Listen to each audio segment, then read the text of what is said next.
tune there. Ah, wait.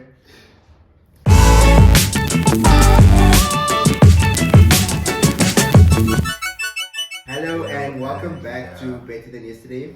My name is Daniel Hammond and I'll be your host for today. And today we're here with a special guest, Deodat Beukes. Yeah, so to jump right into it, I'd like to ask you, who is Deodat? Tell us about yourself, man. Thank you, Daniel. In essence, Deodat Beukes is a 23-year-old currently residing in Windhoek, Namibia.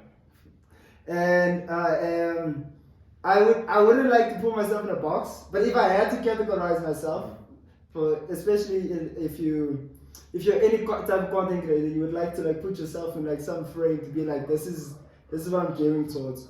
I would say that I am a content creator. My main passion and love is modeling.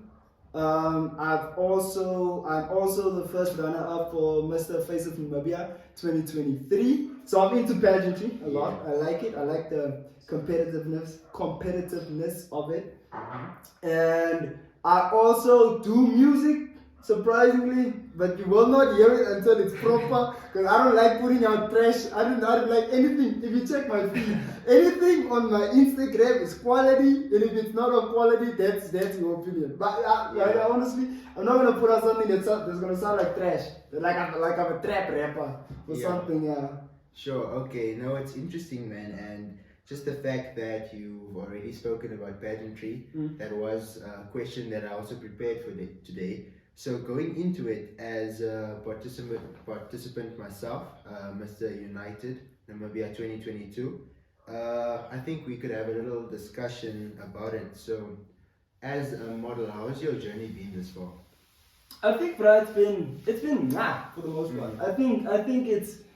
Obviously, you probably experienced it as well, and some of your subscribers also. Yeah. That with anything pageantry, it's the reason why they call it a journey, because you have your high moments, you have your super low moments, then you have your in-between moments where you're just waiting for something to happen while you're preparing for the next thing. But I think for the most part it's been challenging, just because of my day-to-day life. My work schedule is a bit demanding, because obviously like everyone has 24 hours in a day, and with that 24 hours you have to prioritize what you want to get done within those 24 hours. Now for me, because my work takes up a lot of it, it's very difficult finding the time for it. I think even in our preliminary interviews for Mr. and Miss Face of Namibia 2023, I was asked if I was to win, how would I manage? What would I do differently? And I said the main thing for me was that I would really have to reschedule. Like a lot of stuff in my day I have to schedule. Like it's not easy. If for anyone who's working and who's doing something they love on the side, you would know it's not easy. The commitment you have to put in, the time that you have to put aside for. I know for me it got to a point mid in the middle of the journey, it was very difficult to balance work, family, anything personal, whether that's working out or whether that's messing on FL Studio or whatever, or to come up with new ideas for content. It gets difficult. It gets, at some point you really feel okay, I have to cut on this, I have to cut on that, but then you're but everything is important to me. Yeah. So then you look at your 24 hours, you're your 24 hours is not enough. So then you find ways to weave in between it. But I think that's the most difficult part for me. The most difficult part for me was definitely finding the time for it. But like everything in life, you will find the time for it. Yeah. Everyone has time. You just have to make time for it. That's true, man. Yeah, I must say I had a similar experience with my journey as well. Last year, so when I took it on, I already had a lot going on myself. But what I've noticed is that when it comes to my scheduling, when I focus on something, I tend to only zoom in on that, and then sometimes I neglect the other parts of my life. Yeah. But I was also asked the question, were I to win, what would I do? Because I also had a busy schedule, so the director asked me, how are you going to manage it? But I told him that for me, I'll just have to also sacrifice some of my time and just make the time for the pageant itself. And yeah, it's been good. I really enjoyed that journey. But I think were it to come in the future to have another opportunity of taking part in another pageant, Yeah. maybe Mr. What's it called? Super. Supranational. Yeah. I'd have to think hard about it because personally I like putting content out on my page, but more like on a low-key basis.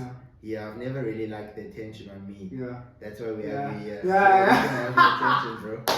Yeah. No, but no, it's true. Like even like there's a lot of people who like after the show they came to me. They were like, "Yo, bro, are you going to do supranational next, bro?" I'm like, "Kijk here, bro. I'm trying to recover from this because it's like a lot of what I think like the big misconception that people have about pageantry is that you're just there for one night to look pretty. Yeah. Like they don't know like the behind the scenes what you have to put in. You have to, especially if you're particular about how you look. Like for me, because I love fashion so much and because I love modeling, I really had to put time aside to figure out what outfit I wanted, what this outfit represents, what this if I was to do this certain content for social media wise, what would I want in it? What's the message I would like to to convey?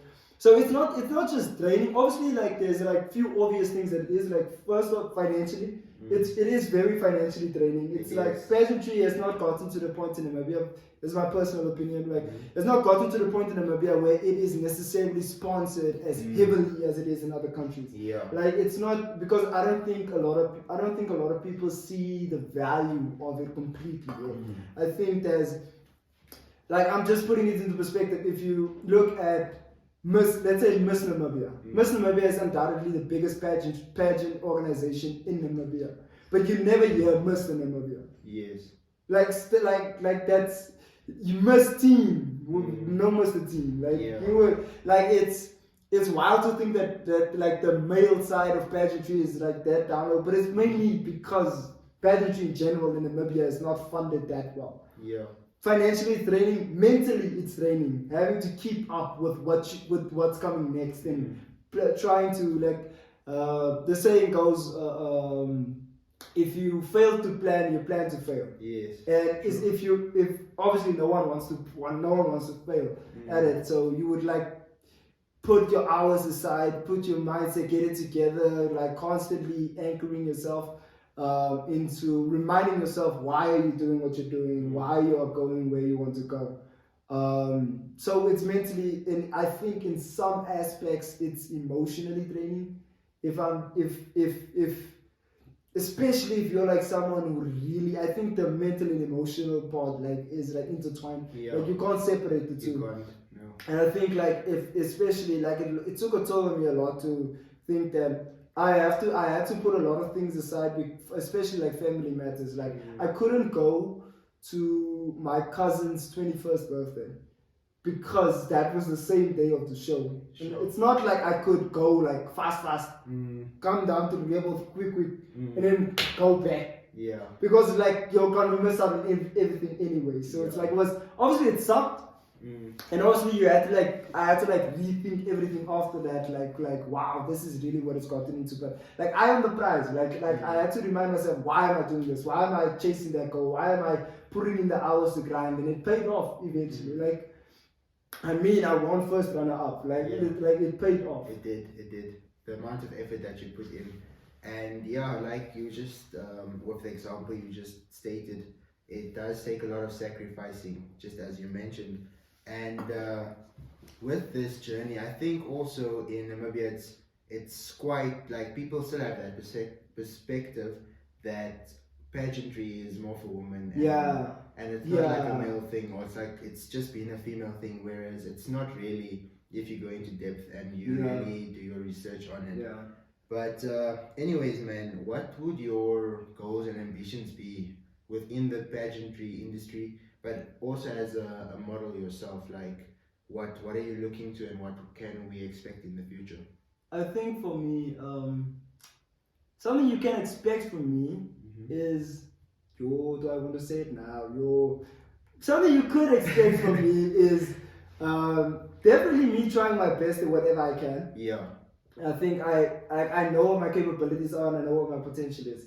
So it's tapping into my potential. I think you might see me on the supranational stage. something you can expect from me right now, currently, even in modeling itself, is just me dying, me just being there. I think the biggest thing for me, it's like the biggest reason why I started modeling and why I started pageantry was just mainly me saying that, Kate here, I love this. Like, I saw someone doing this that was walking the same dusty roads as me, walking Fashion Week. That blew my mind. Yeah. Because I'm like, yo, Fashion Week, like it's MTC Fashion Week, this is crazy. This is like biggest Fashion Week for Namibia. So that to me was crazy. And then I was like, yo, someone inspired me. So let me see if I can inspire the next person. Or let me see if someone else can catch up to this and just see that, wow, if Deodat can do it, brother, and literally I can as well. Okay. Because there's nothing special about me. Like, honestly, there's not. Obviously, I am who I am. But there's nothing special about me. Yeah. It's not like I grew up, I woke up one day, took a blue pill, and I'm like, just no, bro, we're taking on the world. It's honestly like, I'm just someone who made a conscious decision that I'm not gonna wait until I'm 40 to start working on my dreams. I'm not gonna wait until I'm 40 to look back and be like, yo, I wasted my young years on my youth on this, that, and the third, where I could have been actually chasing and pursuing something. Yeah. And I think that's my biggest message to anyone is you have a dream. And even if you don't have, but this is my permission to you, you can have one. If you have a dream, and it may be stupid, okay? It's not stupid in terms of substance, but like stupid in terms of size. Like it may be a freaking crazy, big dream. It's gonna make you bang. It's gonna scare you every time you think of it. But if you wake up every day and you run after it and you chase it, you put in the intentional steps every day. You put in the small things so that momentum can start building. You plan ahead. You show up on time. You put that work ethic in that it requires for it to be what it needs to be. I think that you're capable of doing anything. So like a dream is not something, in my opinion, that's supposed to be procrastinated. It's something that's supposed to be chased and be worked on. Definitely be worked on. So anyone is possible. Anyone is capable of doing. Even my dreams. My dreams are dark good. Like even yesterday, I was thinking about it, and I was tripping because I was like, yo, this is like good. Will you ever amount to this? And then I just had like God, like really like God affirming it, like brah, like nah. I gave you that dream, so it's bound to happen. Yeah. It's just putting in the time, energy, and effort to get there. Yeah. And that's what we really need to understand. You're allowed to dream, but you have to work towards those dreams to make it a reality. And it's a powerful message. I hope someone can take from it and be inspired as well. So to get into another aspect of your life, I know that you've completed your degree in theology. Yeah. So why did you decide to do theology? Degree, boy. I got that degree. It's 2023. I got the degree. I think me doing my degree in theology is it's so tied to my testimony. Yeah. Because when I committed to God, it's not like obviously, I grew up in a Christian household, but I'm pastor. Like, that's just bound to happen. If you're a pastor and you didn't grow up in a God was somewhere in your childhood. And I think also that's why I love this podcast, because this podcast, sorry, I'm giving flowers. But I saw like the earlier videos of what you and Michael was like sharing about what this podcast is to you guys, and how you wanted this platform to be something where you could share your faith and share how you navigate life with your faith. I think it's something beautiful, because not a lot of YouTube channels or a lot of podcasts have this as their firm foundation, but it's awesome that you guys have. So for me, grew up in a Christian household. My elements and my whole people were in the church. In terms of leadership, they were involved. There's a lot of, even in my family lineage, look at the word, lineage, yeah. Even in that, there's a lot of pastors that come out of our family. There's like Family a tree. lot, yeah, like the family tree is blooming. So I grew up, like I grew up with a clear understanding of who God is. I grew up with a clear understanding of how good He is. But I never really experienced it for myself. Like obviously, you've had like, I went on a lot of youth camps. I went on a lot of outreaches and stuff. You get glimpse of who He is, but until you accept Him as your Lord and Savior, not as the Lord and Savior of your grandmother, not the Lord and Savior as your mother, but as your Lord and Savior. When you make it personal. Yeah, when you make it personal and you make the commitment to Him, your commitment to Him. I think it's beautiful. So yeah, that's what happened for me. Fresh out of high school, addicted to alles. Like addicted to smoking, addicted to alcohol, addicted to fooling around with women. Like, bruh, from a bra's perspective, if you're doing that, bruh, you're wrong. Honestly, just in a whole lot of stuff that I shouldn't be in, a whole lot of circles I shouldn't have been in a whole lot of mindsets I shouldn't have been in.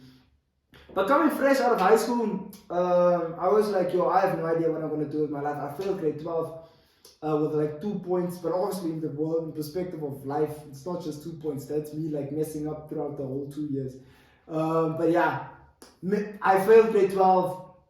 I was looking at my life, I'm like, yo, Yera, where are we going? Where are we going with this? Like, what's life looking like for me? And then, long story short, I went for this discipleship training in Malmesbury, South Africa, Northern Cape. Shout out to the Noord Kaap. If you're from the Noord Kaap, you're a real one. Prachtig, beautiful scenery. Sure. Anyway, so yeah, I went there. I went in really honestly, like a clear memory of it was me sitting on the bus or like on my way to the station, the mission station itself. Is this now YWAM? No, it's not YWAM. It's Alright. but I can't say the name. Oh, you're not allowed. Yeah, it's like they like capped, like not like capped, but like they like red flag. If I say their name and it airs to that country and they link the people there to the like same places, it's yeah. Okay, now. Yeah. Understandable. Yeah. Anyway, so I remember sitting on the bus and God spoke to my heart in the moment and I sang the song, I give myself away so you can use me. That was like my moment of surrender. I'm like, okay, Yera, we're here for 3 months, bruh. Have your way. Do what you need to do in me so that I can shine for you. And He worked a whole lot of stuff out. Like, whole lot of stuff. Like, I would highly recommend that to anyone. If you're struggling in life or if you're struggling with your relationship with God, try having just surrender. Just surrender alles. Just be like, my thoughts of who you are, my thoughts of what my life should be, my idea of who I am. All of that, just surrender that completely to Him, and you'll just see Him do His work on you. So yeah, I came out of that. 3 months later, I'm saved now. I'm committed now. I'm chasing God. I'm loving Him completely. Now took another 3 months, did mission work in Zambia and Malawi. Loved that. Came back, redid my grade 12 because we must flop. Made the comeback, and then I was like, why? You're what now? This is like in 2019. I'm like, why? What now? And then God was like, check it, bruh. Check out that Bible college, Shani, bruh. You see that, bruh? Do your thing. I was like, okay, quiet. That's a good idea. Okay, I'm hesitant at this, but I'm like, that's a good idea. Then my mother came in one day. I was sitting in the living room. She came in. She's like, so have you thought about going to Bible college? At this point, I didn't mention Bible college, nothing. It was just a private conversation between me and God. Yeah. Then I was like, why? God, if you said it. Another affirmation. I'm like, we're moving. Yeah. Packing my bags up. I'm like, why? We're doing this. But my grade 12 results wasn't released yet. Like the rewritten one. So I went in there. I was telling the person that had the interview thing before you get like accepted. Like I told him like, hey, right? It's not out yet, man. But I'm great. I shine, bro. Put me in. And then I think he also listened to what God was doing in his heart as well. And then I went, and then I start 2020. Remember the time? You remember the time? Yeah, the C word we won't mention because this is YouTube. But yeah, I started 2020. I started my first year, and I completed this year because I made a oopsie. You know, like varsity stuff, man. Like you like fail one module of one shani. Like it happened. Okay, it happened. Not proud of it, but it happened. We made the comeback still. Yes. So I'm due to graduate next year, but still, the main reason why I went, the main reason why I did it was because God really led me there. God said, like, this is the plan that I have for you. Run with it. And I didn't completely understand to this day. I don't really know why exactly he put me there. What was the game plan behind it? But I'm super thankful that I went because it shaped me. It really did something inside of me. It further refined me. Not that I'm done refined. Like I'm still need to have like some rough edges that needs to be. But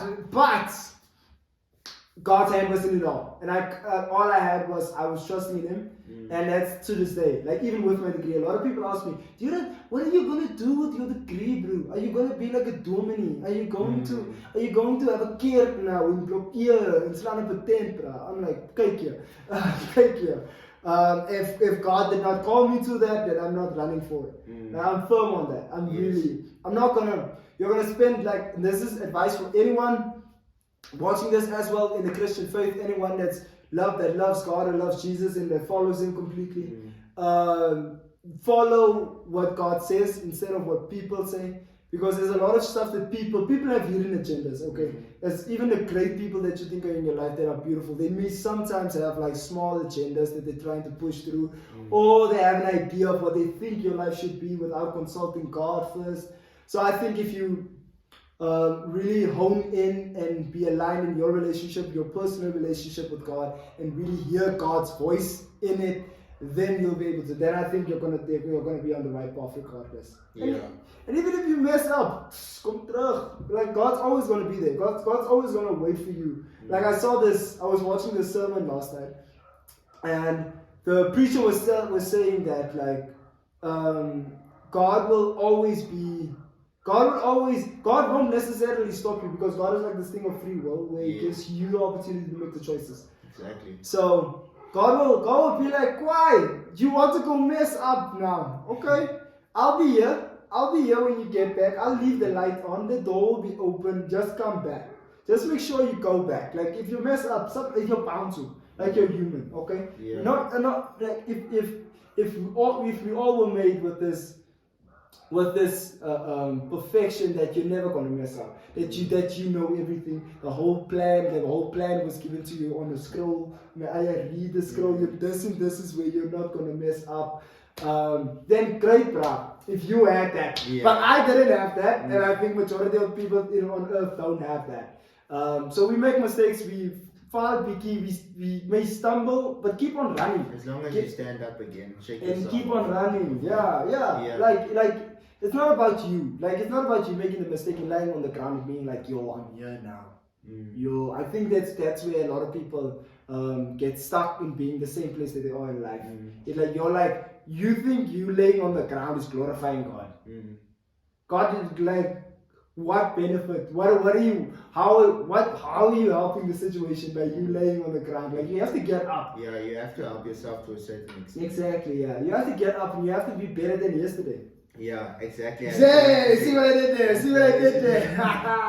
Yeah, so you see, we have our pasta. Yeah, we have our pasta cups here, man. That's how you know you're in Limburg, bro. That's how you know. Sitting in my mom's living room. Just making it happen, man. You're like this, like wood. That's how you Yeah, so, and I also would like to ask, with this journey, like, you've actually explained like what you've learned from it, but just to formalize it, what are you planning to do with this knowledge? Like how do you plan to apply it? Not necessarily like you said, starting a church, becoming a dominee, but because you've learned so much that, a lot of people tend to never learn because we don't go to Bible school, but how do you apply it and spread the message to others? I think for me, the thing that I really gained from gaining all the knowledge is, first of all, I recognize that any knowledge of God is not to be stored up; it's to be shared. Anything you take of God, you're not made to be a dam. You're not a dam. Don't hoard alles. Don't keep it together for a rainy day. Share it with others, and that can impact other people. So I think right now, in this current season of my life, I am mainly focused on using it to shed light on things with people I have relationships with, the people I talk to each and every single day, like the questions that they may have, or the questions I personally may sometimes prompt, like to say that, okay, why? So you believe this, and this. Let's see why. Let's see why you believe this. I think in the former season it was me being a youth pastor, so I led. Not a lot of people know this, but I led a youth group. With a few other individuals here in Revolved at the Reddish Church in Namibia, 8 congregation, almost Afrikaans. But yeah, I did that for 3 years, and then God called me out of that season into the season start this year. He called me into a different one. But I think even then, that was like a more formal sense of being like, why I'm preaching every Friday, and you're gonna catch this word. If you don't want this word, it will be caught, and it's going to be shared. Exactly. And I'm going to share it to you again in the week until you catch it. But right now, that was a formal season. This season, just sharing as much as I can with the conversation that I have. Obviously, I have a few friends that if they have a question or something, they'll hit me up and be like, yo, Deodat, what did you think about this? I heard this, and this. Then I'll give my 2 cents on it, but at the end of the day, it's all about leading people to the word and leading people to God, because that's where you find the true value of it. When you grasp it for yourself and you take it in for yourself and you discover it for yourself, that's where you're mainly going to catch it. I can say what I say, but you can't live off second-hand biltong. You can't live on it. You have to feed yourself. You have to get it in for yourself, and then grow from there. Yeah, you definitely, like you said, you can lead them to God, but it's also what stands out to me is with my relationship with God, it has to be personal, and it's not about just going to church, getting word from the Dumini, the pastor, but it's about, spending that significant time with God, personally within your room, doing your thing, because that's also where you learn more of God. So you can use church and going there as a guiding line, but you should never let that be your relationship with God. Because that makes it more of a religion, and not it does. Serving God and being His son. Because I think He wants us to be, or to have a personal relationship with Him. So it's amazing, bro. I really love how you shared it, and what you've brought to light, even about we'll never be perfect, and still having our personal challenges in life. It doesn't mean you can't share and help others forward. Even in your brokenness, you can still allow God to use you and spread that word. So that's something that I saw on Jay Shetty. It was his birthday, and within his caption he talked about how he'd always wanted to be perfect before he started, spreading word and influencing people, just helping, being a light. But he mentioned that once you get to a point where you realize that even though what you're saying is something that you're trying, you might struggle, you might fall, but as long as you're trying, you can still spread that message and help others. It's really an important thing. So thanks for sharing that, man. It's lovely to hear about your journey and how you just had faith. And what I've also seen in your life is you are just authentically yourself. You don't hide away from that, and you've just got this total confidence in that. There might be some people out there struggling with just being themselves and having total confidence in who they really are. Or what advice would you give to them? I think because I when you're prepping them in your mind, you're you're gonna answer this this. But no, I think for my word of advice my word of encouragement to someone who is struggling with finding this self-confidence. I think my self-confidence comes in me knowing my identity first and foremost. I know I'm God's child. You can't tell me otherwise. You can't leave me once. Yeah. I am His child. He said it. I believe it. I know I'm chosen. I know I'm forgiven. I know I'm loved by Him. I'm never going to be forsaken by Him. So that's my thing. And I think diving deeper into that is because I know what God says about me. That's why I walk in that confidence. I don't walk in a confidence that I have personally myself. I walk in what God gave me. Sure. Like it's not like obviously like you get a lot of people. Okay, this is not being now I'm being real. Yeah. You get a lot of people who will walk around and say they're confident. They'll flaunt their confidence. But then they're the nastiest people you've met in your life. Yeah. The rudest people, the most difficult people to work with, to deal with, to talk with in general. Have you ever had a conversation with someone and you shared what you was going through and they're just like tramping? What's the word? Tramping. Yeah. They're just like, you could be like, yeah man, today I feel weak, man. I only benched like 50 in the gym today, but I feel weak. Then the person goes, but that's not bad. Yesterday I broke my record and my knee broke and now I can't walk. Like, like it's just, and then I gain confidence for them being better. But me, no. I think that's the wrong path. Don't choose that path. If you have confidence in things, then those things will perish. Those things will go away. Those things will fade. If your confidence is not based in something that is never changing, like God, Jesus is the same yesterday, today, and forever. He's never going to change. So if you don't base your confidence in it, everything else is just going to fade. That's why, for example, you're a rugby player. You're a rugby player. Your confidence is in the fact that you're a rugby player. Now you didn't make the rugby world team. Now, where's your confidence? No, bruh, what am I doing with my life? I'm a failure. Well, you could have avoided all of that if your confidence wasn't the one thing that never changes. Yeah. And I think for me, that's the main reason why I am I think for me, like, once I realized that God approved of me, like it wasn't, I don't have to prove a thing anymore to anyone. I don't have to justify a perception. I don't have to keep up with an idea of who you think I am, because God already approved of me. And I think that's the main reason why I am a loud person. That's why my personality is big. Yeah. That's why I annoy certain people, because my personality can fill a room. That's why I wear pink. Yeah. That's why my hair is braided. That's why I'm choosing to be a R&B pop artist at 23 for some reason in Namibia. That's why I am choosing to do runway, choosing to be a model, to join pageantry, to chase my dreams. It all stems from God saying, I bless that. I approve of that. I approve of you. And obviously, like, I run everything, every idea, everything I do. Like every dream I chase, I run by God first. Because if God's blessing is not on it, then I'm not going after it. For it, yeah. Especially in relationships.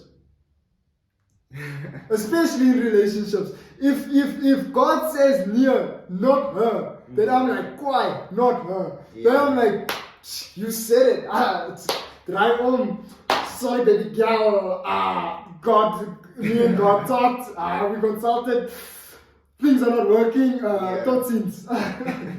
But like that's like silly example. But but it's like if God's blessing is on it, then I'm running fully for it. And if God's blessing is not on it, then I'd rather leave it, because I like, if there's no peace in what you're doing, then there's no point of you doing it. Yeah, sure, that's amazing. And sometimes when it comes to these things of like, you've got this idea, this project that you want to run, you take it to God and He's like, no. But it's difficult to accept that. But that's where it is, like, because like honestly, like there's even in even in dealing with the disappointment of you not getting what you want, because that's essentially what it is. You're not getting what you want. But even in dealing with the disappointment, I have to understand that God is the one who planned your life. God knows your life. He knew what you were going to look like before you was born, Aya. Yeah. So he knows you completely. And if God says no, take it as him protecting you. Instead of, because there's a lot of things. I was thinking about it the other day. Yeah. I was thinking about, okay, I'm not going to sit here in front like I'm not a bra, like I'm not a guy. Okay, so I was thinking about all the girls I spoke to, all those failed talking stages. I was like, I'm so thankful God protected me. Yeah, from them. Not that they were bad people, per se. No, I'm joking. Not that they were bad people. But they weren't good for you necessarily. Exactly. They weren't necessary. They would have delayed what God was trying to do in me. Yes. And they did for the moment. Then I almost didn't see because I was stuck for relief. I was like, this is Love is blind. Maar is smart. But yeah, like you're looking at those. You're looking at like those, once again, silly examples. But like you just have to sit, reflect on where you are at in life, where things could have gone wrong, and just recognize that God is protecting you. Even in the season, you might be in a season right now where you feel like nothing is working out for you, but that's just God protecting you. Because if you that's God, in a lot of instances it can be personalized, and it can be like, okay, maybe you have an attitude thing you need to work on. Yeah. Maybe you have an idea of who God is that needs to be refined first before you run with that idea. But so it comes down to God knowing better, God knowing everything, God knowing what's good for you. And that if God says no for this season, then it's no for this season. Yeah. Then you just pick your head up, you try something else, and you keep on going. Yeah, it's just about not giving up. Yeah, not giving up. Yeah, keep trying. Yeah, so to get to another point, what's it like being a twin? Have you ever went on double dates with other twins or any sort of situation? Fun fact for them, they probably don't know. Yeah. Fun fact, man. I'm a part of a twin. I'm a part of a set of a twin. A set of is it a pair? Pair. It's not a pair. I think it's a pair. Yeah. I'm a part of a twin, bruh, and I have to confess, bruh, it's annoying. First off, it's annoying because people think you're the other guy. Yeah. Even though I braided my hair, even though I wear a name tag at work, even though I have a whole different Instagram profile. Yeah. But still, the people getting confused, and then you help them, then you're like, no, I'm not Delano, I'm Deodat. Then they're like, oh, but you guys look the same, it must just work. No, that's not how it works. Yeah. I think it's, obviously, if I'm being real about it, it's annoying, but it's also beautiful. It's a beautiful thing, because I was thinking about last weekend we was at a 21st with another cousin, and it was if everyone else was not there, but it was just me and my brother, it would have been a great time still. I would have still enjoyed it because it's like him. It's that's my broski. That's my blood, my brother, my brethren. But that's the one person that I was blessed with to have life with. I think in a lot of ways God showed me what a marriage will look like one day. Sure. Because there's a lot of stuff that he says. He rebukes me. And then I'm like, I'm not having this. First, I take offense first. Yeah. And then, but then I'm like, okay, quiet, it makes sense. Afterwards, if I think about it, it makes sense. I'm also thankful, because there's one person in my life that I know is going to put me in check if I need to be put in check. He's going to be real. It's going to be real. It's going to prompt me where I need to be prompted. In the same way, I think I carry that over to him, even though sometimes I don't think I do. But hopefully I do. Yeah. But it's I got a life partner for free, and I think that's amazing to me. That's what I appreciate the most about being a twin. But I've never gone on a double date with a twin. I will never go on a double date with a twin. That's just a fact. You will miss me. There's people who have tried to, but you will not succeed. You will miss me with that. Because imagine I go talk to someone and then I forget the other person's name. That's wild, bro. Imagine I'm sitting with a girl, I'm like, one girl's name is Kaylee, the other one's name is Taylee, and I call Kaylee, and it's just awkward. I was just sitting there Shouldn't have been here. Yeah, So, no, oh wait, no, but I really respect the way you live life and also the ambitions you have. Like it's honestly an inspiration. And yeah, so do you have like a motto for your life, or like how do you approach it? Like what's your thing? I think the thing, it's motto in life. I think my biggest motto in life, I think my biggest philosophy in life is not giving up. But not giving up in the sense like, yo, bruh, you're running 5K right now, bruh, don't give up, you're at the 4th K. It's like a 5th K left. Like, no, Yeah. it's like not giving up in the sense of, I personally I've been dealing with mental issues for the longest of times.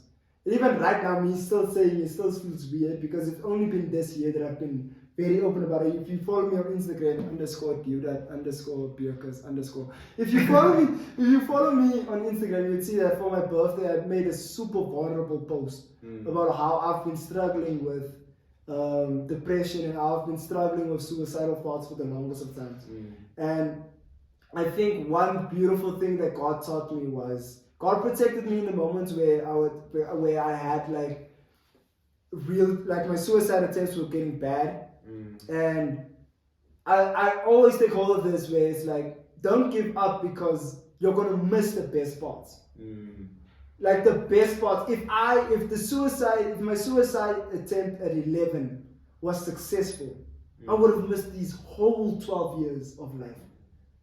Like these past years of my life has been the most beautiful years that I like. So it's like I would have missed out on all of that if I gave up on the first try, if I gave up the first time. So I think that's my biggest philosophy in life is don't give up because there's so much more that's coming. There's so much beauty that's coming. And even if you're struggling right now, you're like in a mental situation where you're like, I don't know if I can make it. I don't know if tomorrow is made for me. I don't know. Like forget trying to make it to tomorrow. I can't even make it past this next hour. I think what I want to motivate you with this is just hang in there. Hold on. It's difficult now. Take it from someone who's dealing with these thoughts on a daily basis. And I wish it could leave me, but it doesn't. So take it from someone who's dealing with it on a daily basis that yes, you are struggling now. Yes, it sucks now. Yes, you hate life right now. But just hold on. It's not going to last forever. There's hope. There's light on the other side. Just keep on going. Keep on pulling through. And then, if you just keep on pressing, you'll lift up your head one day and you're going to be like, wow, 4 years have passed. Yeah. It's like 4 years are gone now. Like, I didn't even think about the next hour now. 4 years, I'm sitting here 4 years later. Yeah. Like, it's obviously it's difficult. It's a fight. It's a struggle. Like, each and every single day is a fight. Each and every single day is a struggle. But hold on to the hope that tomorrow is coming. And especially if that's why I highly encourage everyone to follow Christ and to believe in Christ. Because as Christians, we have the hope. Christ is coming back. Okay? I have a hope that one day Christ is coming back. Yeah. And when He comes, He's going to take me up to the new heaven. He's going to take me to the place that He has prepared. And I'm going to be there. And I'm going to live in a world where where my suicidal thoughts are not there. Where depression doesn't exist. Illness and diseases doesn't exist. Like all of the things that are that's a hurt, that's a pain right now, does not exist. That's my hope. That's the light I'm chasing. That's the thing I'm holding on to. Just because today sucks, but it's not like it might be a bad moment, but it's not a bad life. Yeah, it's not a bad life. It's not a bad life. Christ is coming back, and He's coming. I know for sure He's taking me with. He loves me. I know, man. Yeah. So get to that place of finding your hope. Get to that place of finding the thing that you're holding on to. I obviously want you to hold on to Christ because I just know it's a lot more stable than what anything else can be. It's a lot more consistent than what anything else can be.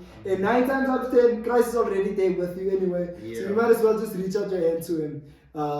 But yeah, find your hope and hold on to that. Yeah, no, I agree with that. And yeah, it's difficult. There's always going to be a battle. And what I always tell myself is remember that it's not just you going through that struggle. Yeah. So you kind of have to also get humble in that approach where it's like, no, everything sucks, it's just me. But it's not just you. Like, there's so many people out there that's facing the same battles, and if you're gonna isolate yourself, it becomes more and more difficult. But when you reach out and you look for a support system, Yeah. and you go to God first, that's how you can take a hold of these battles. It might not be the same for everyone, but trust me, each one of us have something that we're facing and that we constantly gonna have to battle. So it's a difficult one, but it's amazing that life gives us all these ups and the downs, so that when you go through the stages where everything is up, you can appreciate it because you know what it feels like being at the lows.